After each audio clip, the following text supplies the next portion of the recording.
നമസ്കാരം. ബിഗ് സ്റ്റോറിയിലേക്ക് സ്വാഗതം. സെക്രട്ടേറിയറ്റിന് മുന്നിൽ നിരാഹാര സമരം നടത്തുന്ന ഡോക്ടർമാർക്കെതിരെ അച്ചടക്ക നടപടിയെടുക്കാൻ ആരോഗ്യവകുപ്പ് നീക്കം തുടങ്ങി. സമരത്തിൽ പങ്കെടുക്കുന്നവരെക്കുറിച്ച് റിപ്പോർട്ട് ആരോഗ്യവകുപ്പ് സെക്രട്ടറി ഡയറക്ടറോട് ആവശ്യപ്പെട്ടു. അതേസമയം സമരം ഒത്തുതീർപ്പാക്കാനുള്ള നടപടി എങ്ങുമെത്തിയില്ല.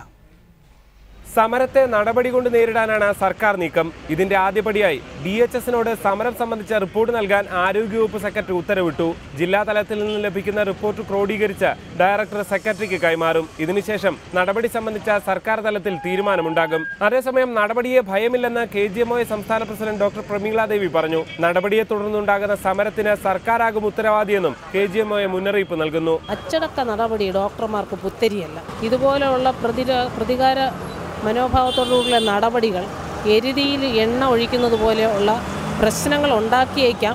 അതിന്റെ പൂർണ്ണ ഉത്തരവാദിത്തം ഗവൺമെന്റിന് തന്നെ ആയിരിക്കും. രാത്രി ഡ്യൂട്ടി സംബന്ധിച്ച തങ്ങളുടെ ആവശ്യങ്ങളെ ആരോഗ്യമന്ത്രി BS ശിവകുമാർ തെറ്റിദ്ധരിപ്പിച്ച് പ്രസ്താവന നടത്തുന്നതായും ഡോക്ടർമാർ ആരോപിക്കുന്നു. രാത്രി ഡ്യൂട്ടിക്ക് 2 ദിവസം ഓഫ് വേണമെന്ന് തങ്ങൾ ആവശ്യപ്പെട്ടിട്ടില്ലെന്നും KGMOA ഭാരവാഹികൾ ചൂണ്ടിക്കാട്ടുന്നു. റിപ്പോർട്ടർ, തിരുവനന്തപുരം. ഈ വിഷയം ബിഗ് സ്റ്റോറി ചർച്ച ചെയ്യാൻ ഡോക്ടർ പ്രമീള ദേവി, KGMOയുടെ സംസ്ഥാന അധ്യക്ഷ PK രാജു, സാമൂഹ്യ പ്രവർത്തകൻ ഡോക്ടർ സുഞ്ജിത്ത്, സ്പെഷ്യാലിറ്റി കട ഡോക്ടർമാരുടെ പ്രതിനിധികളാണ് ഈ ചർച്ചയിൽ പങ്കെടുക്കുന്നത്. ആദ്യം ഡോക്ടർ പ്രമീള ദേവി, ഒന്ന്, നിങ്ങൾ ഉന്നയിക്കുന്ന ആവശ്യങ്ങളെല്ലാം പ്രായോഗികമായി നടപ്പാക്കാൻ വലിയ വിഷമമുള്ള കാര്യമാണ്. 2, നിങ്ങൾ ഇപ്പോൾ നടത്തുന്ന സമരം നിയമപരമല്ല, അത് നോട്ടീസ് നൽകാതെയുള്ളതാണ്. 3, നിങ്ങളുടെ സമരം വലിയ തോതിൽ പാവപ്പെട്ടവരായ രോഗികളെ വലച്ചുകൊണ്ടിരിക്കുകയാണ്. ഈ 3 കാരണങ്ങൾ ചൂണ്ടിക്കാട്ടി സർക്കാർ നിങ്ങളുടെ ഈ സമരത്തെ നിരാകരിക്കുന്നു, നിങ്ങൾക്കെതിരെ നടപടിക്കും ഒരുങ്ങുകയാണ്.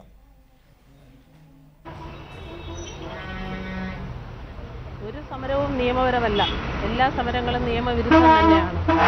കേരളത്തിലെ ആരോഗ്യ സ്ഥാപനങ്ങളിൽ ആവശ്യത്തിന് ഡോക്ടർമാരും ജീവനക്കാരും ഇല്ല.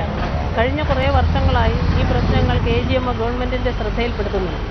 ആശുപത്രികളിലെ അടിസ്ഥാന സൗകര്യങ്ങളില്ലായ്മയും ജീവനക്കാരുടെയും ഡോക്ടർമാരുടെയും കുറവ് രോഗികൾക്ക് വളരെയധികം ബുദ്ധിമുട്ടുണ്ടാക്കുന്നു. ഈ അടിസ്ഥാനപരമായ കാരണങ്ങളാണ് ആശുപത്രി സംഘടനകളുടെയൊക്കെ അടിസ്ഥാന കാരണം.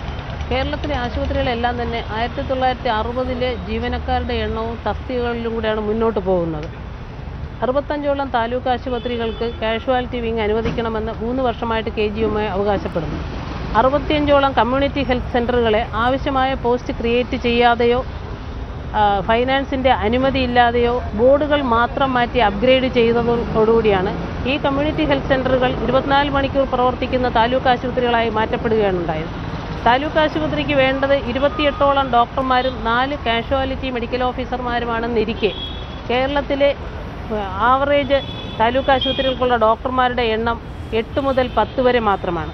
ഇങ്ങനെയുള്ള ആശുപത്രികൾ 24 മണിക്കൂർ പ്രവർത്തിപ്പിക്കുന്നതിലേക്ക് വേണ്ടി ഗവൺമെൻറ് കണ്ടുപിടിച്ചിരിക്കുന്ന ഒരു പുതിയ തന്ത്രം എന്ന് പറഞ്ഞാൽ ഡോക്ടർമാരെ കൊണ്ട് 24 മണിക്കൂറിനുള്ളിൽ 17 മണിക്കൂറോളം ജോലി എടുപ്പിക്കുക എന്നൊരു ഉത്തരവിറക്കുകയാണ്. ഇതാണ് ഈ വിവാദപരമായ നൈറ്റ് ഡ്യൂട്ടി ഉത്തരവ്. ഇതിനെതിരെ മനുഷ്യാവകാശ കമ്മീഷൻ പോലും അഭിപ്രായപ്പെട്ടിട്ടുണ്ട്. ഒരു ഡോക്ടറുടെ നൈറ്റ് ഡ്യൂട്ടി എന്ന് പറഞ്ഞാൽ അന്നേ ദിവസം ഡ്യൂട്ടി രാത്രി മാത്രമാണ്. കേരളത്തിലെ ഒരു ജീവനക്കാരനും നൈറ്റ് ഡ്യൂട്ടി ചെയ്യുന്ന ഒറ്റ ജീവനക്കാരനും പകൽ വന്ന് ജോലി ചെയ്യുന്നില്ല. പകൽ ഡ്യൂട്ടി ചെയ്യണം, അതുപോലെ തന്നെ രാത്രി 12 മണിക്കൂർ ജോലി ചെയ്യണം എന്ന് അവകാശപ്പെടുന്ന ആവശ്യപ്പെടുന്ന ഈ ഓർഡർ, ഈ കരിനിയമം പിൻവലിക്കണം എന്ന് തന്നെയാണ് KGMO ആവശ്യപ്പെടുന്നത്. അതുപോലെ തന്നെ കേരളത്തിലെ ജില്ലാ ജനറൽ ആശുപത്രികളെയൊക്കെ മെഡിക്കൽ ന്യായമായ ആവശ്യങ്ങൾ ഉന്നയിക്കുന്നുവെന്നാണ് ഡോക്ടർമാരുടെ വാദം. ഡോക്ടർ സുഞ്ജിത്ത്, സ്പെഷ്യാലിറ്റി കട ഡോക്ടർമാരുടെ പ്രതിനിധി, തിരുവനന്തപുരം സ്റ്റുഡിയോയുണ്ട്. ഡോക്ടർ സുഞ്ജിത്ത്, ഇക്കാര്യത്തിൽ, അതായത് ജില്ലാ ജനറൽ ആശുപത്രികൾ മെഡിക്കൽ കോളേജുകളാക്കുന്നത് കേവല രാഷ്ട്രീയ ലാഭം മുൻനിർത്തി ആക്കുന്നത് നിർത്തുക, അത് സാങ്കേതിക അപകടം ഉണ്ടാക്കുന്നുണ്ട് എന്നതാണ് പ്രധാനപ്പെട്ട ഒരു ആവശ്യം. ഒപ്പം നൈറ്റ് ഡ്യൂട്ടി ഉത്തരവ് പിൻവലിക്കുക, സ്വകാര്യ പ്രാക്ടീസിലെ നോംസ് പരിഷ്കരിക്കുക, ആരോഗ്യവകുപ്പ് ഡോക്ടർമാരുടെ പെൻഷൻ പ്രായം 60 ആക്കുക തുടങ്ങിയിട്ടുള്ള ആവശ്യങ്ങൾ ഉന്നയിക്കുന്നു. ഇതിൽ പ്രായോഗികമല്ലാത്തവയാണ് കൂടുതലുമെന്നാണ് ചർച്ചയിൽ സർക്കാർ വീണ്ടും വീണ്ടും ആവർത്തിച്ചു പറയുന്നത്. ഇതിൽ പ്രായോഗിക സാധ്യതയുള്ളവയുണ്ടോ, ന്യായമായ ആവശ്യങ്ങളുള്ളവയുണ്ടോ, ഒപ്പം അന്യായമായതും ഒരു സർക്കാരിന് വേഗത്തിൽ തീരുമാനമെടുക്കാൻ കഴിയാത്തതുമായ ആവശ്യങ്ങളും ഈ സമരത്തിൻ്റെ ഭാഗമായി KGMO ഉന്നയിക്കുന്നുണ്ടോ? ഇപ്പോൾ നൈറ്റ് ഡ്യൂട്ടി ഉത്തരവ് പ്രകാരം കാഷ്വാലിറ്റി ഡ്യൂട്ടി എടുക്കുന്ന ഡോക്ടർമാർ രാത്രി ഡ്യൂട്ടി എടുക്കുന്നവർ പകൽ വരുന്നില്ല. അതിലാർക്കും ഒരു വിരോധവുമില്ല. എന്ന് മാത്രമല്ല, അഡ്മിനിസ്ട്രേറ്റീവ് കേഡറിൽ ജോലി ചെയ്യുന്ന ഡോക്ടർമാരാണെങ്കിൽ എല്ലാ ഹോളിഡേയ്സും അവർ ഡ്യൂട്ടി അവൈൽ ചെയ്യുന്നു. പക്ഷെ കാഷ്വാലിറ്റി പൂളിൽ ഇല്ലാത്ത ഡോക്ടർമാർ, സ്പെഷ്യലിസ്റ്റുകാർ എപ്പോൾ ഡ്യൂട്ടി എടുക്കുന്നോ അവർ രാവിലെ വരണമെന്നാണ് ഉത്തരവ്. ഇത് മെഡിക്കൽ കോളേജ് പോലെയല്ല ഹെൽത്ത് സർവീസ് സംവിധാനം. ഓരോ ആശുപത്രിയിലും ഓരോ സ്പെഷ്യലിസ്റ്റാണ് ഉള്ളത്. ആ സ്പെഷ്യലിസ്റ്റ് ഇപ്പം നൈറ്റ് ഡ്യൂട്ടി എടുക്കുമ്പോൾ രാവിലെ വരണമെന്ന് പറഞ്ഞു കഴിഞ്ഞാൽ 12 മണി വരെ OP ടിക്കറ്റ് കൊടുത്തു കഴിഞ്ഞാൽ 12 മണിക്ക് ഒരു ഓർത്തോ രോഗി കൈയൊടിഞ്ഞോ കാലൊടിഞ്ഞോ ആശുപത്രിയിൽ വരുന്നെന്നിരിക്കട്ടെ, അയാളെ നോക്കാതെ ഡോക്ടറിന് പോകാൻ ഒക്കുമോ? അങ്ങനെയാണെങ്കിൽ 3 മണി 4 മണി വരെ അവരുടെ OP നീണ്ടുപോകും. OP നീണ്ടുപോയി കഴിഞ്ഞാൽ അത് കഴിഞ്ഞിട്ട് രാത്രി വീണ്ടും വന്ന് ജോലി ചെയ്യണമെന്ന് പറയുന്ന അതിനോട് നമ്മൾ യോജിക്കുന്നില്ല. ഹെൽത്ത് സർവീസ് തന്നെ കാഷ്വാലിറ്റി പൂളിൽ വരുന്ന ഡോക്ടർമാർക്ക് കൊടുക്കുന്ന അതേ പരിഗണന തന്നെ സ്പെഷ്യലിസ്റ്റ് ആയിട്ട് കാഷ്വാലിറ്റി ഡ്യൂട്ടി എടുക്കുന്ന ഡോക്ടറിന് കൊടുത്തു കഴിഞ്ഞാൽ ഈ ഉത്തരവ് നടപ്പാക്കാവുന്നതേ ഉള്ളൂ. പിന്നെ പ്രൈവറ്റ് പ്രാക്ടീസിന്റെ മാനദണ്ഡങ്ങൾ വർഷാവർഷങ്ങളായിട്ട് പുതുക്കേണ്ടതായിട്ടുണ്ട്. കാരണം ഇപ്പോൾ വിരോധമുള്ളവരെ പിടിക്കാനുള്ള ഒരു വിജിലൻസ് സംവിധാനമായിട്ടാണ് അത് ഉപയോഗിക്കുന്നത്. അത് എത്രയും വേഗം മാറ്റി പുതിയ ഒരു പരിഷ്കരണം ആവിഷ്കരിക്കേണ്ടതാണ്. നമ്മൾ മന്ത്രിയുമായിട്ട് നടത്തിയ ചർച്ചയിൽ അതിൽ ഉടൻ തന്നെ ഒരു കമ്മിറ്റി രൂപീകരിച്ച് അതിനൊരു പരിഹാരം കാണുമെന്നാണ് പറഞ്ഞിരിക്കുന്നത്. പിന്നെ മെഡിക്കൽ കോളേജ് കൺവേർഷനെ കുറിച്ച് പറയുകയാണെങ്കിൽ ജില്ലാ ആശുപത്രികൾ വേറെ മെഡിക്കൽ കോളേജിന്റെ കീഴിൽ വരുന്നതിനോട്ട് സ്പെഷ്യലിസ്റ്റ് ഡോക്ടർമാർക്ക് അവർക്ക് സപ്പോർട്ടില്ല. ജില്ലാ ആശുപത്രികൾ പക്ഷേ മറ്റ് ജില്ലകളിലെ ജില്ലാ ആശുപത്രികൾ സൗകര്യത്തോടുകൂടി തുടങ്ങുന്നതിന് നമ്മൾ എതിരല്ല. കാരണം ഇടുക്കിയിലോ വല്ലോ ഒരു രോഗി വന്നു കഴിഞ്ഞാൽ അവർക്കൊരു ഹെഡ് ഇഞ്ചുറി വരികയോ ഹാർട്ടിനൊരു പ്രശ്നം ഉണ്ടെങ്കിലോ കോട്ടയം മെഡിക്കൽ കോളേജ് വരെ പോകുന്നത് ഒഴിവാക്കാൻ വേണ്ടിയാണ് അവിടെ മെഡിക്കൽ കോളേജ്. താങ്കൾ നേരത്തെ ഇക്കാര്യത്തിൽ അതായത് 16ഓളം ആവശ്യങ്ങൾ ഉന്നയിക്കുന്നുണ്ട് ഈ സമരം ഏതായാലും ആശുപത്രികളുടെ പ്രവർത്തനത്തെയും ബാധിച്ചിട്ടുണ്ട് എന്ന് നമുക്കറിയാം. സർക്കാർ ആവർത്തിച്ചു പറയുന്നത് ഈ ആവശ്യങ്ങളെല്ലാം വേഗത്തിൽ അംഗീകരിക്കാൻ കഴിയാത്തതാണ് എന്നാണ്. അതിൽ ന്യായമുണ്ടോ എന്നാണ് താങ്കൾ എങ്ങനെ കാണുന്നു? ഇതിൽ വേഗം അംഗീകരിക്കാൻ കഴിയാത്ത പ്രായോഗിക തടസ്സമുള്ള ആവശ്യങ്ങളും ഇവരുന്നയിക്കുന്നുണ്ടോ?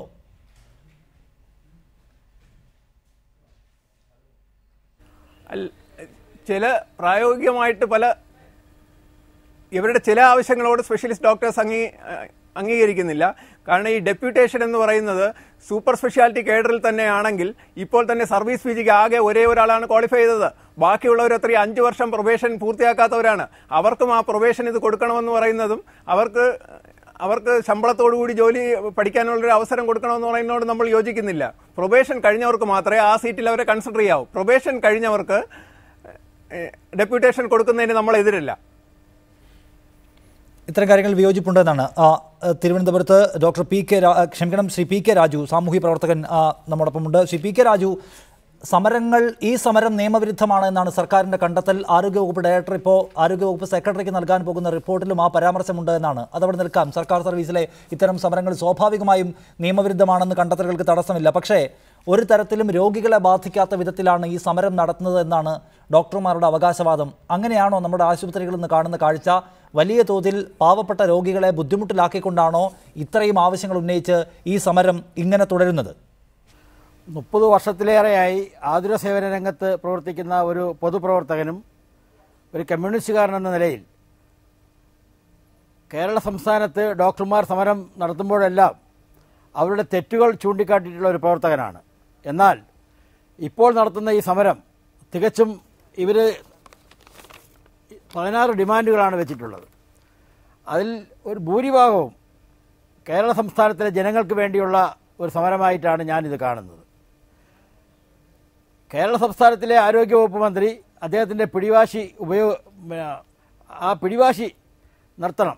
കാരണം 3.5 കോടിയോളം ജനങ്ങളെ എന്തെങ്കിലും ബാധ്യതയുണ്ടെങ്കിൽ സെക്രട്ടേറിയറ്റിന് മുന്നിൽ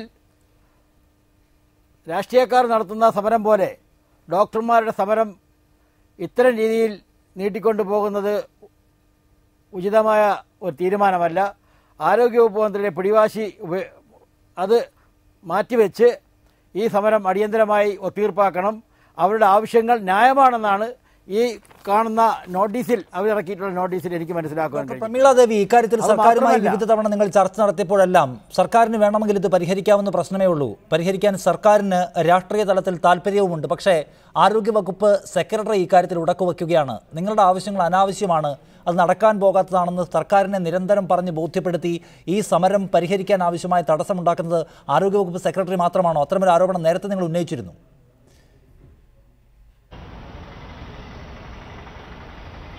മന്ത്രിയുടെ ഡോക്ടർ പ്രമീള പ്രകാരമാണ് ആരോഗ്യ സെക്രട്ടറി ഈ കാര്യങ്ങൾ പറയുന്നത്. മുക്കില് ഹലോ, പറയൂ ഡോക്ടർ, പറയൂ. സർക്കാർ ഡോക്ടർമാരുടെ 16 ആവശ്യങ്ങൾ അംഗീകരിച്ചിട്ടും അവർ സമരം തുടരുന്നു എന്നാണ് മന്ത്രി പ്രഖ്യാപിച്ചത്. അതിൽ നിന്ന് തന്നെ 16 ആവശ്യങ്ങളും ശരിയായ ആവശ്യങ്ങളാണെന്ന് നമുക്ക് മനസ്സിലാക്കാം. ഈ ആവശ്യങ്ങൾ അംഗീകരിച്ചിട്ടും അത് നടപ്പിലാക്കാനുള്ള ചർച്ചകൾ പലതവണ നടത്തിയിട്ടും നടപടികൾ സ്വീകരിക്കാതെയും അത് നടപ്പിലാക്കാത്തതിൻ്റെയും പേരിലാണ് ഞങ്ങൾ സമരമുഖത്തേക്ക് ഇറങ്ങിയത്. പിന്നെ ഇവിടെ ചാനൽ ചർച്ചയിൽ പറഞ്ഞതുപോലെ രോഗികളെ ബുദ്ധിമുട്ടിച്ചുകൊണ്ട് 16 ആവശ്യങ്ങൾ ആയിട്ട് ഡോക്ടർമാർ സമരം ചെയ്യുന്നു എന്ന് പറഞ്ഞത് ശരിയായ പ്രസ്താവനയല്ല. ഞങ്ങൾ രോഗികളെ ഒരു വിധത്തിലും ബുദ്ധിമുട്ടിക്കുന്നില്ല. അതുകൊണ്ട് തന്നെയാണ് ഞങ്ങൾ നേതാക്കന്മാർ മാത്രം നടത്തുന്ന ഹങ്കർ സ്ട്രൈക്ക് തീരുമാനിച്ചതും. ഏകദേശം 2 പേര് നിരാഹാരമിരിക്കുകയും ഒരു 7 or 8 പേര് അവരുടെ കൂടെ ഇരിക്കുകയും മാത്രമാണ് ചെയ്യുന്നത്. കേരളത്തിലെ ആശുപത്രികളെല്ലാം സുഗമമായി പ്രവർത്തിക്കുന്നു. അപ്പോൾ രോഗികളെ ബുദ്ധിമുട്ടിച്ചുകൊണ്ട് സമരം ചെയ്യുന്നു എന്നുള്ള പ്രസ്താവന അങ്ങ് പിൻവലിക്കേണ്ടതാണ്. ഇവിടെ കേരളത്തിൽ ഇന്ന് ഏറ്റവും കൂടുതൽ അനുഭവപ്പെടുന്നത് സ്പെഷ്യലിസ്റ്റുകളുടെ കുറവാണ്. ആ സ്പെഷ്യലിസ്റ്റുകളുടെ കുറവുകൾ പരിഹരിക്കുന്നതിന് നമ്മുടെ ആരോഗ്യ വകുപ്പിൽ നിന്ന് തന്നെ ഡോക്ടർമാർ കാലങ്ങളായി 1970 മുതൽ സ്പെഷ്യലിസ്റ്റുകളായിട്ട് പഠിക്കാൻ മെഡിക്കൽ കോളേജിലേക്ക് പോകുന്ന അവസരത്തിൽ അവർ ശമ്പളത്തോടു കൂടിയാണ് പോയിരുന്നത്. ഇക്കാലം അത്രയും കിട്ടിയിരുന്ന ഈ PG ഡെപ്യൂട്ടേഷൻ കഴിഞ്ഞ 2 വർഷമായിട്ട് ഈ ഗവൺമെൻറ് തടഞ്ഞു വെച്ചിരിക്കുകയാണ്. ESI മെഡിക്കൽ ഓഫീസേഴ്സിനും അതുപോലെ തന്നെ മെഡിക്കൽ കോളേജിലെ ഡോക്ടേഴ്സിനും അനുവദിച്ചു കൊടുക്കുന്ന ഈ ആനുകൂല്യം എന്തുകൊണ്ട് ആരോഗ്യവകുപ്പിലെ ഡോക്ടർമാർക്ക് മാത്രം തടഞ്ഞു വെച്ചിരിക്കുന്നു? അപ്പോൾ ഇതുമൂലം സംഭവിക്കുന്നത് സ്പെഷ്യലിസ്റ്റ് ഡോക്ടർമാരുടെ കുറവ് പരിഹരിക്കുന്നതിന് ആരോഗ്യവകുപ്പിൽ നിന്നും ഒരു സഹായവും ലഭിക്കുന്നില്ല എന്നുള്ളതാണ്. ഡോക്ടർ പ്രമീള ദേവി, താങ്കൾ നേരത്തെ സൂചിപ്പിച്ചത് പ്രകാരം ഏതെങ്കിലും തരത്തിൽ രോഗികൾക്ക് നേരിട്ട് അപകടമുണ്ടാക്കാത്ത അല്ലെങ്കിൽ രോഗികളെ ബാധിക്കാത്ത തരത്തിലാണ് ഈ സമരം നിങ്ങൾ പദ്ധതിയിട്ടിട്ടുള്ളതെങ്കിലും ഈ സമരം വലിയ തോതിൽ ആളുകളെ ബാധിച്ചിട്ടുണ്ട് എന്നുള്ള വസ്തുതയാണ്. കോഴിക്കോട് ജില്ലയിൽ മാത്രം 6 or 7 ആശുപത്രികൾ കഴിഞ്ഞ ദിവസം ഈ അത്യാഹിത വിഭാഗത്തിന് മുൻപുള്ള ആളുകളുടെ വലിയ ക്യൂ കാണാമായിരുന്നു. ആ നിലയിൽ ആളുകൾക്ക് ബുദ്ധിമുട്ടുണ്ടാവുകയും അത് പരാതികളായി ഉയർന്നു വരികയും ചെയ്ത സാഹചര്യത്തിലാണ് ഇന്നിപ്പോൾ ഹൈക്കോടതി പോലും ഈ പ്രശ്നം പരിഹരിക്കാത്തത് എന്താണെന്ന് സർക്കാരിനോട് ചോദിക്കുന്നു. കാരണം ആളുകൾ ബുദ്ധിമുട്ടുകൊണ്ട് കോടതിയെ സമീപിച്ചിരിക്കുകയാണ്. അത് ചൂണ്ടിക്കാട്ടി സർക്കാരിന് നിങ്ങളുടെ സമരത്തിനെതിരായി ജനവികാരം ഉണ്ടാക്കാൻ കൂടി കഴിയും. അപ്പോൾ സാധാരണ സർക്കാർ സർവീസിൽ നിന്ന് വിഭിന്നമായി ഡോക്ടർമാരുടെ സംഘടന എന്ന നിലയ്ക്ക് കൂടുതൽ നിയമപരമായ ഉത്തരവാദിത്വം നിറവേറ്റേണ്ട ബാധ്യത നിങ്ങൾക്കില്ലേ? എല്ലാ സർക്കാർ സർവീസ് സമരങ്ങളും നിയമവിരുദ്ധമാണ് എന്ന് പറയുമ്പോൾ ഡോക്ടർമാരുടെ സമരം കൂടുതൽ കരുതലെടുക്കുകയും സർക്കാരിന് മുൻകൂട്ടി നോട്ടീസ് കൊടുക്കുകയും ഒക്കെ ചെയ്ത് നടത്തേണ്ട സമരമാണ്. സമരങ്ങളെല്ലാം നിയമവിരുദ്ധമാണ് എന്ന ലഘുവായ ഉത്തരം ഡോക്ടർമാർക്ക് ഇക്കാര്യത്തിൽ പറയാൻ കൊള്ളാവുന്നതാണോ? കൃത്യമായി സമരത്തിന് നോട്ടീസ് കൊടുത്തുകൊണ്ട് തന്നെയാണ് KGMO സമരം ചെയ്യുന്നത്. അത് ആരോഗ്യവകുപ്പിൽ അന്വേഷിച്ചാൽ മനസ്സിലാകും. പിന്നെ ഡോക്ടർമാരെന്ന് പറഞ്ഞ പ്രത്യേക കാറ്റഗറി അല്ല, അവരിവിടുത്തെ സാധാരണ കാറ്റഗറിയിൽപ്പെട്ടവരാണ്. സേവന വേതന വ്യവസ്ഥകൾ തീരുമാനിക്കുമ്പോൾ ഞങ്ങൾ സാധാരണ ഗവൺമെൻറ് ജീവനക്കാരിൽ ഒരാൾ മാത്രമാണ്.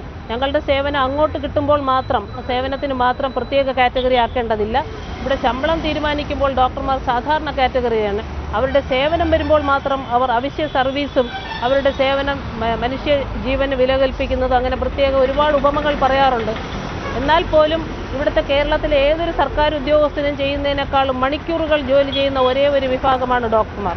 ഏതെങ്കിലും ഒരു വിഭാഗത്തിലുള്ള ജീവനക്കാരോട് രാത്രി ഡ്യൂട്ടി ചെയ്യുന്ന ജീവനക്കാരോട് പകൽ വരാൻ പറയാനുള്ള ധൈര്യം ഏതെങ്കിലും ഡിപ്പാർട്ട്മെൻറ്റിനുണ്ടോ? ഏതെങ്കിലും ഡിപ്പാർട്ട്മെൻറ്റിൽ ഇത് നടപ്പിലാക്കുന്നുണ്ടോ? എന്നാൽ ഇങ്ങനെ ഒരു ഗവൺമെൻറ് ഓർഡർ ഇല്ലാതിരുന്ന കാലത്ത് തന്നെ ഡോക്ടർമാർ പകലും വന്ന് ജോലി ചെയ്തിരുന്നു. പക്ഷേ അതൊരു നിയമം മൂലം അല്ലെങ്കിൽ ഒരു ഗവൺമെൻറ് ഓർഡർ മൂലം നിഷ്കർഷിക്കരുതെന്ന് ഞങ്ങൾ പലതവണ ആവർത്തിച്ചിരുന്നു. ഈ പ്രശ്നങ്ങളുമായി കഴിഞ്ഞ 1.5 വർഷമായിട്ട് KGMO സംസ്ഥാന ഗവൺമെൻറ്റിൻ്റെ മുന്നിൽ പല അപേക്ഷകളും സമർപ്പിക്കുകയും പലതവണ ചർച്ച ചെയ്യുകയും പരിഹരിക്കാമെന്ന് പറയുകയും ചെയ്തു.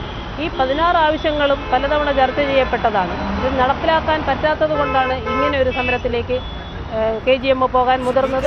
ഇക്കാര്യത്തിൽ സർക്കാർ വളരെ കണിശമായ നിലപാടിലാണ്. ഈ സമരം ഡോക്ടർമാർ വലിയ തോതിൽ രോഗികളെ ബുദ്ധിമുട്ടിക്കുകയാണ്, നടക്കാൻ കഴിയാത്ത ആവശ്യങ്ങൾ ഉന്നയിക്കുകയാണ്, നിയമവിരുദ്ധമായ സമരം ചെയ്യുകയാണെന്ന പേരിൽ നടപടിയിലേക്ക് തന്നെ പോകാൻ പോകുന്നു.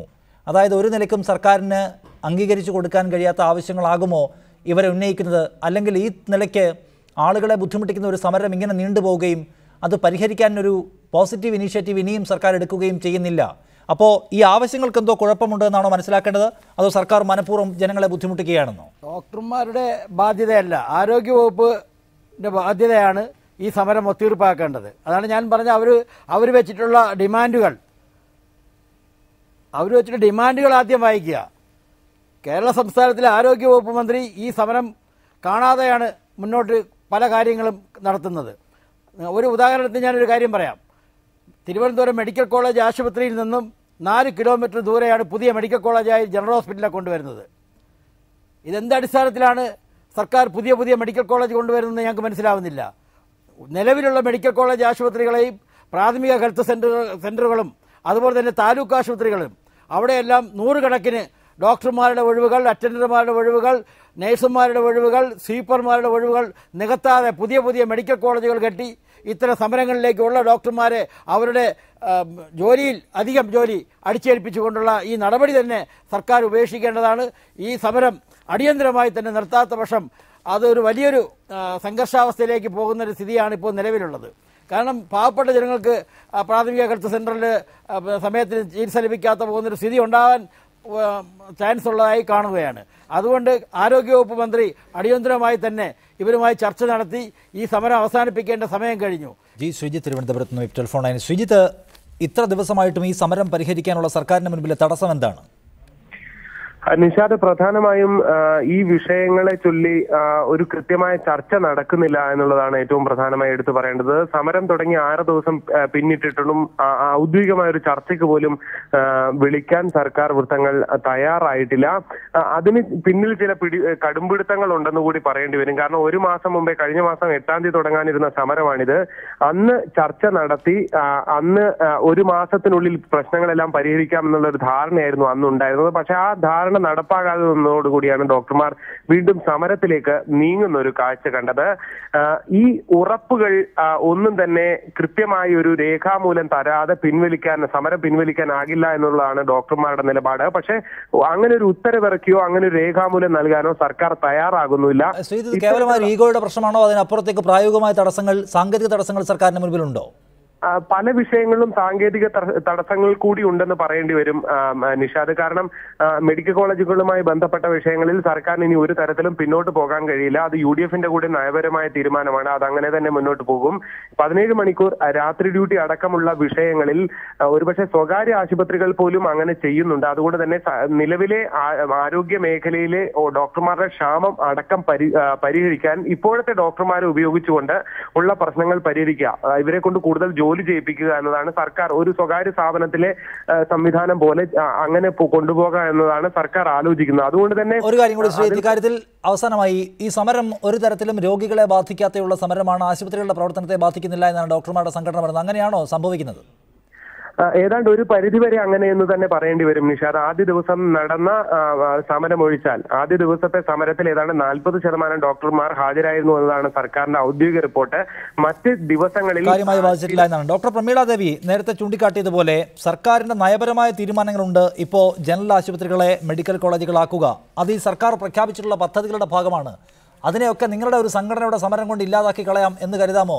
അതുകൊണ്ട് സർക്കാരിന് പിന്നോട്ട് പോകാൻ കഴിയാത്ത ആവശ്യങ്ങൾ കൂടി നിങ്ങൾ ഉന്നയിക്കുന്നുണ്ട്. ഈ സമരം കൊണ്ട് വിജയിക്കാനാവും അത്തരം കാര്യങ്ങളിലും എന്ന് കരുതുന്നുണ്ടോ?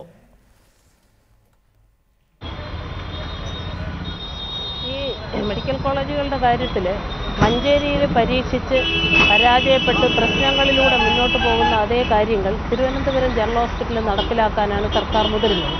നയപരമായ കാര്യങ്ങളാണെങ്കിലും അത് ശരിയല്ലാത്ത കാര്യങ്ങളാണെങ്കിൽ, പൊതുജനങ്ങൾക്ക് യാതൊരു പ്രയോജനവും ചെയ്യാത്ത കാര്യങ്ങളാണെങ്കിൽ അത് എതിർക്കേണ്ടത് ഉത്തരവാദിത്തപ്പെട്ട ഒരു സംഘടന, ഈ മേഖലയിലെ ഉത്തരവാദിത്തപ്പെട്ട സംഘടന എന്നുള്ളതിൽ ഞങ്ങളുടെ കടമയാണ്. അത് നോക്കിക്കണ്ട് നിൽക്കാനാവില്ല. മഞ്ചേരിയിൽ ഉണ്ടാകുന്ന പ്രശ്നങ്ങൾ പരിഹരിക്കാനായിട്ട് ഇപ്പോൾ അവിടെ ഒരു കമ്മിറ്റി രൂപീകരിച്ചിട്ടുണ്ട്. അവിടെ മെഡിക്കൽ കോളേജ് ഒരു ദിവസം മെഡിക്കൽ കോളേജായിട്ട് പ്രവർത്തിക്കുന്നു, ഒരു ദിവസം ജനറൽ ആശുപത്രിയായിട്ട് പ്രവർത്തിക്കുന്നു. ഇതുമൂലം ഉണ്ടാകുന്ന സംഘർഷങ്ങളും അഡ്മിനിസ്ട്രേറ്റീവ് പ്രോബ്ലംസും തരണം ചെയ്യാനായിട്ട് അവിടെ ഒരു കമ്മിറ്റി രൂപീകരിച്ചു. ആ കമ്മിറ്റിയുടെ തീരുമാനം തന്നെ രണ്ടും രണ്ടായിട്ട് പ്രത്യേകമായിട്ട് പ്രവർത്തിക്കട്ടെ എന്നുള്ളതും അതിനുവേണ്ട നടപടികളും സ്വീകരിച്ചുകൊണ്ടേയിരിക്കുന്ന അവസരത്തിൽ അതേ കാര്യം തിരുവനന്തപുരം ജനറൽ ആശുപത്രിക്കകത്തും ബുധനാഴ്ച മെഡിക്കൽ കോളേജുകാർ OP നടത്തും, ബാക്കി ദിവസങ്ങൾ ജനറൽ ആശുപത്രി OP എന്ന് പറഞ്ഞ് വന്നു കഴിഞ്ഞാൽ അതിനെ എതിർക്കേണ്ടത് സംഘടന തന്നെയാണ്. അല്ലാതെ വേറെ ആർക്കാണ് അത് എതിർക്കാൻ കഴിയുക? നയം ശരിയല്ലെങ്കിൽ KGMOയെ എതിർക്കും.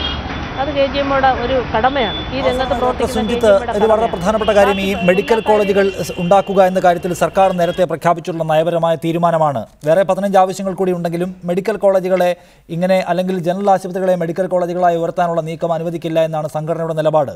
പൊതുവെ ഈ രാജ്യത്തെ സ്വകാര്യ മേഖലയുടെ കടന്നുകയറ്റവും ഒക്കെയുള്ള പ്രത്യേക സാഹചര്യത്തിലാണ് സർക്കാർ ഇത്തരം മെഡിക്കൽ കോളേജുകളായും സൗകര്യങ്ങൾ വർദ്ധിപ്പിക്കുന്ന ആശുപത്രികളായും ഇവയെ ഉയർത്താനുള്ള പദ്ധതി പ്രഖ്യാപിക്കുന്നത്. അത് മഞ്ചേരിയിലടക്കം വലിയ പ്രശ്നങ്ങൾ ഉണ്ടാക്കിയിട്ടുണ്ടെന്ന് നമുക്കറിയാം.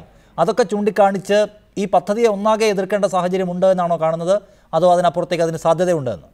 അല്ല, മെഡിക്കൽ കോളേജ് തുടങ്ങുന്നതിന് നമ്മൾ എതിരല്ല. മെഡിക്കൽ കോളേജ് തുടങ്ങുന്നെങ്കിൽ തന്നെ അത് ഫുൾ എക്യുപ്ഡ് സ്റ്റാഫുമായിട്ട് തുടങ്ങണം എന്ന് മാത്രമല്ല അത് DHSന്റെ കീഴിൽ നിലനിർത്തണമെന്നാണ് നമ്മുടെ മറ്റൊരു ആവശ്യം.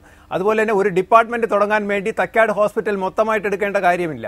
അവിടുത്തെ ഒരു ബ്ലോക്ക് വല്ലോ എടുക്കുകയോ ബാക്കി മറ്റേ ഡ്യുവൽ കൺട്രോൾ ഇപ്പൊ തന്നെ ഉണ്ടല്ലോ പുലയനാർക്കോട്ട്, അത് കൂടാതെ തന്നെ ഡൽഹിയിലെ പല ആശുപത്രികളും 2 സിസ്റ്റം ഒരുമിച്ച് പോകുന്നുണ്ട്. Non teaching specialist and teaching specialist. അത് ഡൽഹിയിലെ മൗലാന ആസാദ് സഫ്തർജംഗ് ഹോസ്പിറ്റൽ അവിടെയൊക്കെ അങ്ങനെയാണ് അത് പ്രവർത്തിക്കുന്നത്. ആ മോഡൽ വേണമെങ്കിൽ ഇവിടെ പരീക്ഷിക്കാവുന്നതാണ്. ഡോക്ടർ പ്രമീള ദേവി, അവസാനമായി ഈ കേസിൽ ഏതായാലും നിങ്ങൾക്ക് അനുകൂലമായി തീരുമാനമെടുക്കുന്നതിനേക്കാൾ ഉപരി നിങ്ങൾക്കെതിരെ എങ്ങനെ നടപടിയെടുക്കാമെന്നാണ് സർക്കാർ ഇപ്പോൾ പരിശോധിച്ചുകൊണ്ടിരിക്കുന്നത്. ഈ സമരം ഇങ്ങനെ ആരെയും ബുദ്ധിമുട്ടിക്കാത്ത മേൽത്തട്ട് സമരമായി തുടരാനാണോ ഭാവം, അതോ നിങ്ങൾക്ക് അനുകൂലമായ തീരുമാനം ഉണ്ടാവുന്നില്ലെങ്കിൽ കൂടുതൽ കടുത്ത സമരപരിപാടികളിലേക്ക് പോകാൻ നിർബന്ധിതരാകുമോ? ആരോഗ്യമേഖലയുടെ പ്രാധാന്യം മനസ്സിലാക്കി സാധാരണക്കാരായ രോഗികളുടെ പ്രശ്നങ്ങൾ മനസ്സിലാക്കുന്ന ഒരു ഗവൺമെൻറ് ആണെങ്കിൽ അത്തരത്തിൽ ഒരു സമരത്തെ കൊണ്ടെത്തിക്കുകയില്ല എന്ന് തന്നെയാണ് പ്രതീക്ഷിക്കുന്നത്. ആ ഒരു മനോഭാവം ഉണ്ടെങ്കിൽ ചർച്ചകളിലൂടെ പരിഹരിക്കാവുന്ന കാര്യങ്ങൾ മാത്രമാണുള്ളത്. ഗവൺമെൻറ് ചർച്ചയ്ക്ക് തയ്യാറാകുമെന്ന് ഡോക്ടർ പ്രമീള ദേവി, ഒപ്പം PK രാജു, ഡോക്ടർ സുഞ്ജിത്ത് ഈ ചർച്ചയിൽ പങ്കെടുത്തതിന്.